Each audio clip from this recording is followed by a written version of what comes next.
Tinakwe e tamaki, tinakwe, tinakwe, tamaki maka rae. Greetings, O Tamaki, greetings, greetings to thee, O Tamaki of numerous lovers. The Māori name for Auckland is Tamaki. Among the many versions is Tamaki maka rā, Tamaki of 100 lovers, referring to the desirable fertile site at the hub of a network of waterways, taking travellers north and south, east and west. For centuries, different groups flourished, cohabited, and displaced each other in turn. Legend has it that the occupants of Aotearoa before Māori were the Turehu people who arose from the earth.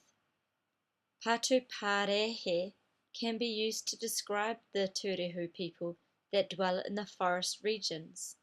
These people are described by Europeans as fairy-like creatures. They lived high in the hills of the Waitakere Ranges. They were fair-skinned and possessed superhuman qualities. The Turehu hid among the mist that formed high up in the ranges and possessed magic and wizardry. They ventured out only at night and on days of heavy fog and cloud cover to collect their food from the forests, sea, and lakes, for the sun's rays was too bright for their near-transparent skin. The most famous of these creatures who dominated and shaped what is now West Auckland was our ancestor, the Turehu chieftain Tiriwa. From him comes our traditional collective name for all of what is now Te Waionui a Tiriwa, the Great Forest of Tiriwa, known as Waitakere City Region. Legend ascribes Tiriwa's powers to the formation of the spectacular landforms evident in the Waitakeres and in Auckland today. In fact, he is credited with shifting Rangitoto Island from Mercer Bay at Kerekere to its present position at the entrance to the Waitemata Harbour.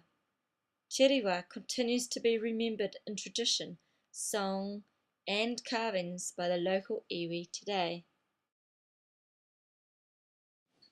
The tangata whenua of Waitakere area are the people of an iwi or tribal group known as Te Kōrero Amaki. Although they are no longer in permanent occupation of their ancestral domain, they are regarded in Māori terms as still holding mana whenua over the land today. The Kōrero Amaki people have existed as a distinct tribal entity since the early 1600s, when they occupied and settled the land. War between tribes began over food resources in the Auckland district. The tribal name Te Kōrero Amaki derives from a warrior named Maki. Him and his brother Matahu led approximately 300 followers northward in search for a new and more peaceful home as war continued. This new tribe belonged to the sub-tribal grouping known as Ngāti Awa Iwi. It was during this time that Maki and his followers took control over the Western District through battles and marriage with Ngā Oho woman from Whangaparoa. Following his success in the battle, Maki stamped his mana on the area by naming a hill in the north Te Pō Amaki and a hill in the south Te Kā Amaki. The many peaks extending down the Waitakere Ranges became known as Ngā Raupō Amaki, or the many posts of Maki. The descendants of Maki occupied land throughout southern Kaipara and across to Mahurangi and the Hauraki Gulf. Over the next 2 decades, a great deal of intermarriage took place between Te Kōrero Amaki and their sub-tribes throughout the district. Again, war broke out between Te Kōrero Amaki and the Ngāti Whatua tribe, who were closely related. The Ngāti Whatua tribe were seeking utu, or revenge, for several unacceptable killings. A tribal leader from the Ngāti Whatua tribe called Huamaue Wharengi was beheaded.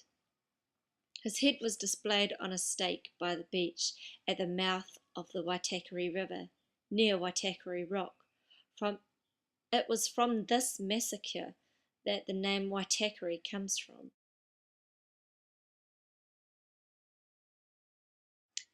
In the 1790s, the iwi came into contact with European culture when pigs and the potato were introduced by their northern tribal neighbours. Then the 1820s saw the beginning of musket wars for the Te Korero Amaki tribe. They were attacked by Ngāpuhi raiding parties and were forced to exile in the Waikato. The iwi finally returned to their ancestral home in 1835 and 1836 and built a musket pa at Pairawai on the lower Waikato River. It was several years after the signing of the Treaty of Waitangi that Pakeha visited the Waitakere Valley. It was the Reverend James Buller who visited the Karero settlement of Pairawai and converted them to Christianity. Over time, land was leased and then sold to private European purchasers and the Crown. Eventually, all land was lost as a result of the individualisation of land titles introduced by the various Native Land Acts of the late 19th century. However, the few remaining descendants of Te Korero Amaki remain as protectors or guardians of the land that was once occupied by their ancestors. Their ties with the land and their identity are evident and expressed in the following pepeha by the Te Korero Amaki iwi. Ko puke tō tāra, te manga, ko Waitakere te awa. Ko te ao o te whenua, te tangata. Ko te Korero Amaki te iwi. Puke tō tāra is the mountain. Waitakere is the river. Te ao o te whenua is the person. Te Korero Amaki is the tribe.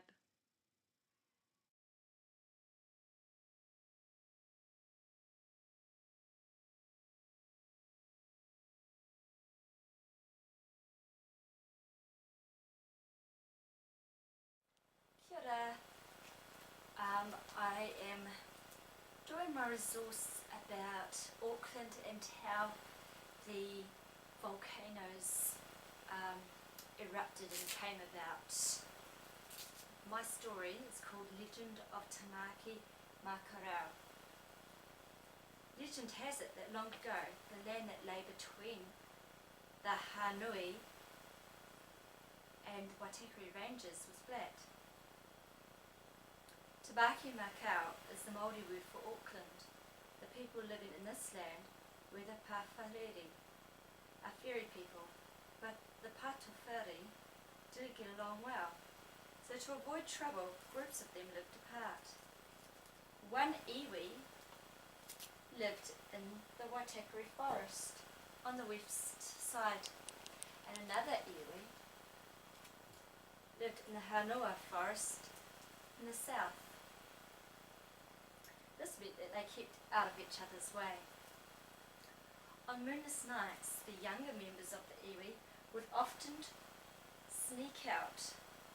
They'd play a game, and under cover of darkness, they would sneak out of their houses and race silently to the other iwi area. To prove that they'd been there, they would take something back to show it to the others when they arrived home. One night, Hui,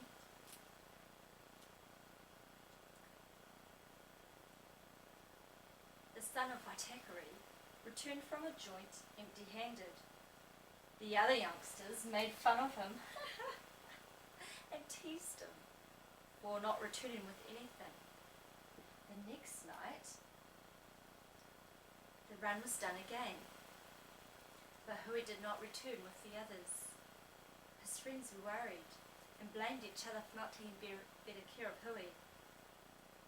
When the great rangata,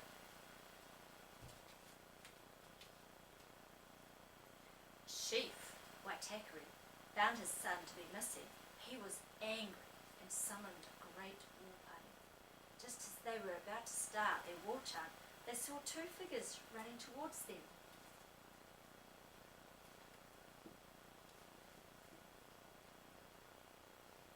It was Hui,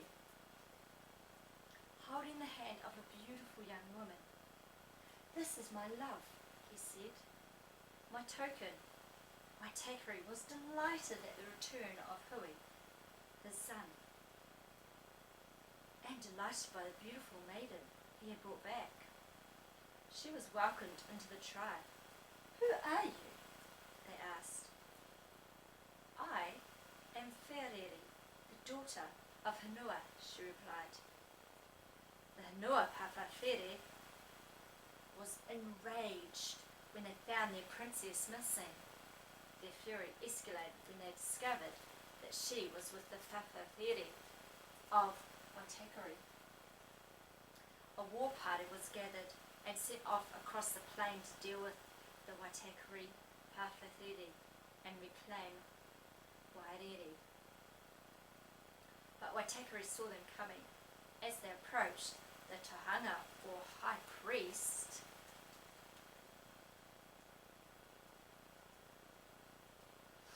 of Waitakere reached down into the earth and took some magic hidden there. He mixed it into the deadliest of spells and cast it at the Hanua Pawhawhere. Some fell, but those who didn't continued to march toward the Waitakere Pawhawhere.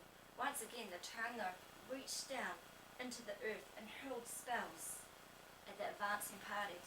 This time the spells worked, and one by one the Hanua Pawhawhere fell to the ground dead. There was silence. Then suddenly the ground heaved. A chasm opened up and huge rocks were flung into the air as the wrath of Mataho, the guardian of Earth's secrets, was visited on the Waitakere Penatawhare. Mataho was furious with the tohunga for taking the magic and using it without permission. He woke his brother, Ruamoko Atua, a god of earthquakes and volcanoes. And their combined anger opened up a hole in the earth. The tohunga tumbled into the hole.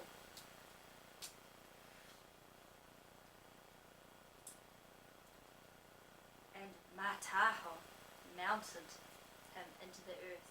The tohunga became part of the magic that he previously summoned. The rest of the Waitakere Pāhoho fled for their lives. However, they could not compete with the rage combined of Mataho and Ramoko as they hid the sun with thick clouds of smoke and threw rocks into the air, melting them before they touched the ground.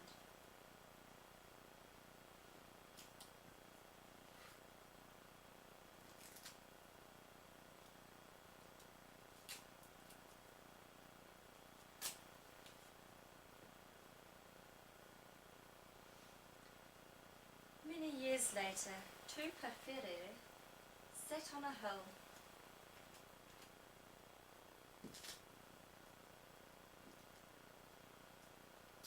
overlooking the Tamake volcanic field. In sad disbelief, Waihere said, "It was not a dream." "No," answered Hui, "and there is nobody left but us."